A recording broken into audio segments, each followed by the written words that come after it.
Hey guys, Emily Muccianti here, and in today's video, we are going to talk about the limitations of computer adaptive tests as universal screeners for our struggling readers. But first, remember to like, subscribe, and share this video with anybody who may need to see it and benefit. And make sure that you're dropping me comments and connecting with me. I absolutely love hopping on Zoom calls with you. I love getting your emails. Karen, thanks for a great meeting today. It was a delight to meet you. I'm so excited about continuing to get to know you and work together in the future. All right, now also make sure that you are checking the show notes down below so you can see any timely events, any course offerings, webinars, that sort of thing, because there are two big courses that will support you, whether you are an elementary intervention teacher or a middle school intervention teacher. You can find that information down below in the show notes. All right, so let's jump in. So the time of this recording, it is the end of the summer 2025. And that means that you are looking for universal screening information and assessment data so that you can start digging into what the issues are with your students. And that's what you should be doing. Now, we know that in the last 5-10 years, these computer adaptive assessments, such as Lexia, iReady, STAR, NWEA MAP, these types of things, have really kind of overtaken the space. And I understand the reason why. When we put our kids on a computer and the computer can do all the assessment, we are hopefully freed up with the time, and maybe we don't have a lot of confidence in our own ability to interpret that data. And so it attempts to kind of fit that need. But we really have to approach the use of this type of testing or assessment with a little bit of hesitancy, particularly for those that we're looking at with struggling reading skills. Now, some of the big issues with these, and let me give you a caveat first. I've been out of the classroom for about 4 years now, and so there's been a lot of adjustments. I am no expert in the use of these, but I know what I have read, what I have learned, my own experience back in the day, and some things that I just are common sense that I want to bring to the forefront. So if your experience is different, feel free to drop a comment and let me know. I would love to know something that I have just am not aware of. But here's how I see it right now. One of the big problems with this type of assessment is that it's not standardized. When we have a standardized administration, that means that there is a certain set of directions for administration that ensures that every student gets the same opportunity. There is no advantage to any one student.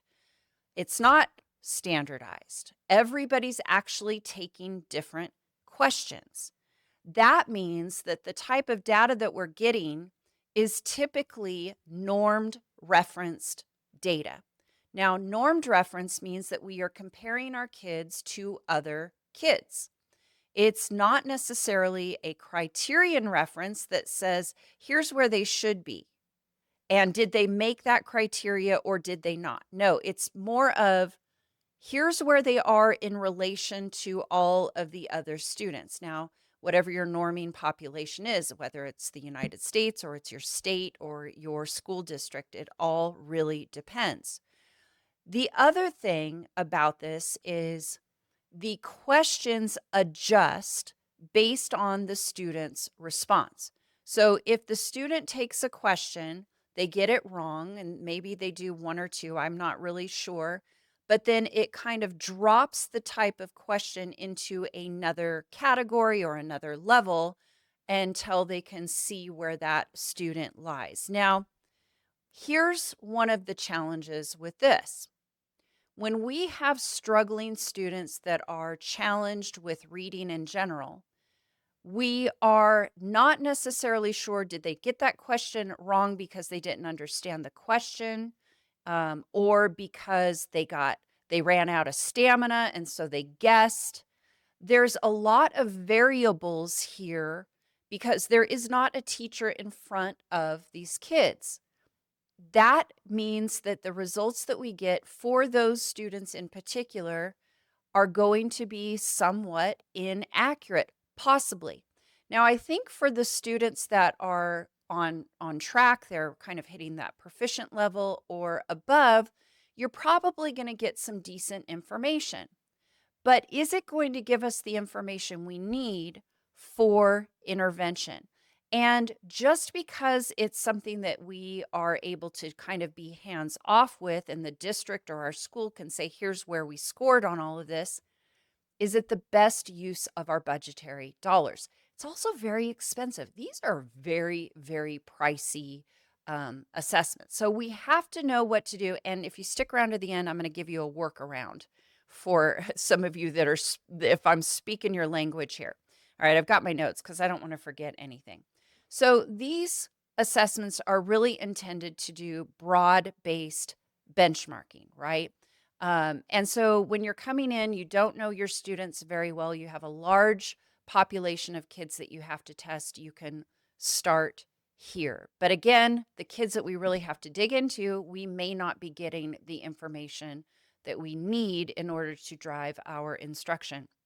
So here are 4 real specific issues that I want to bring up to you. Number 1, the results may lack instructional usefulness for you in intervention. You may see very vague types of labels or grade level equivalents on certain things. And a grade level equivalent doesn't tell you anything instructionally. I really, sorry, I'm going to digress for a minute. I really wish that we would move away from using grade equivalency as a measure. It doesn't tell us anything, okay? We need to know what they know and what they lack so that we can get there regardless of grade. I think grade level equivalencies are more about balanced literacy, guided reading, leveled reading, and because parents understand it. We have to teach our parents how to move away from that. But sorry, I know, I digress. So the lack of instructional usefulness. We needed a tool that's going to say, here's what they know, here's what they don't know, and here's where that skill lack is in the scope and sequence of our instruction. So keep that in mind. Number 2, for our struggling students in particular, the results are often inaccurate. That's just the reality. If you've ever sat there and watched these kids take it, I have, many of you have. Sometimes you've got some kids that are done in 15 minutes. You've got some kids that'll take half of the day to do it. The lack of or the inaccurate information that we get, our students that are struggling don't have the stamina. They may not have the attention to deal with. So you're going to get a lot of guessing. You're going to get a lot of, oh, I want to get to that little game or that little reward for making it through this section. And so we have to realize that those results just aren't accurate. Number 3, it's impossible for this test to distinguish if the student has a decoding issue or a language comprehension issue. Did they get the question wrong because they could not decode the words in the question? Or did they get the question wrong because they did not understand the language, the vocabulary, the processing? Those are very, very different instructional needs. And if we're only relying on this type of assessment, it's not going to give you the information that is really required to drive your instruction. And the 4th and final one that I'm going to talk about is how the infrequent or misleading progress monitoring information. Some of these tools use progress monitoring, but the challenge here is if we're not giving progress monitoring enough, we're not able to see small changes in growth over short periods of time so that we can drive and adjust our instruction. And so If you're only doing it beginning of the year, middle of the year, and end of the year, that is not a progress monitoring. That is a benchmark window that you are getting. We really need to progress monitor every 2 to 3 weeks. And these tools may not be sensitive enough to those growth changes. So it is, I personally think that we have to be leery. But here's the reality of what you're dealing with. Your districts or schools require it, right? Okay, fine. Let's talk about a workaround. Here is my recommendation for those of you that are required to use this but you realize that you're seeing holes and that it's not helping you in intervention.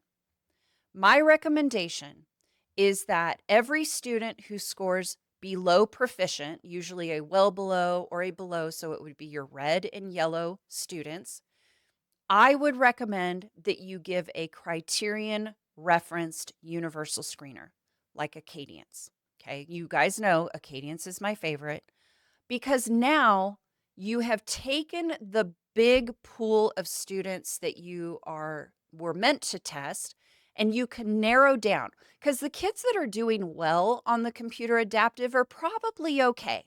Might not be, but probably, right? The odds are in their favor. It's easier, you guess when the guessing factor is an issue that isn't going to be too drastic for those particular kids. So when you have these kids that are scoring low, pull them and one-on-one give them a criterion referenced assessment like Acadience. Now you're going to test fewer kids. You're going to get in front of them. You're going to have a targeted score that you're looking for, and you're going to be able to look at those individual sub skills and the reading behaviors that you see, some of those patterns. You don't see any of that when we stick our kids on computers. So, because I think that the information that you need in intervention is going to come from that criterion referenced test. Okay, so if you have to use iReady, use it to weed out who actually gets the actual real universal screener. Okay. I hope that you are preparing for your school year and that your summer was wonderful. I really do. Couple of things happening. Let me tell you a little bit of an update with me. So my MTSS course for K-5 is open, ready, and waiting for you if you are a new interventionist and you just need to wrap your head around how this looks at the elementary level. Please check down below for the link because it is open and waiting for you. It's your guide. It is going to show you what to do, taking you all the way through some of the basics of the science of reading, through the individual assessments, progress monitoring, curriculums, and then ends with how do you build and formalize your program so that it can last for sustainability. My middle school course will be ready August 18th. We've had our beta. My revisions are getting started. So that is going to be available for those of you in that 6th, 7th, 8th grade space. Now, if you are a K-8 school and you are doing both of these, I would recommend starting with the elementary one and then jumping into the middle school. But don't forget, if you want to work with me, book a call, let's chat. All of my courses can be delivered to your staff by me. If you would like to talk about that, we can chat about that. It is offered in the Bureau of Educational Research coming up in December, but if you go through me, it's a little bit less expensive. So I am happy to hop on a call and chat with you about that. And as always, please leave a comment, email me. I love connecting with you. You guys do such important work and you are my kindred spirits. We're here to help our kids get better. And it starts with making sure that you are a confident and knowledgeable intervention teacher. Thank you for being here. Thank you for what you do. Bye for now.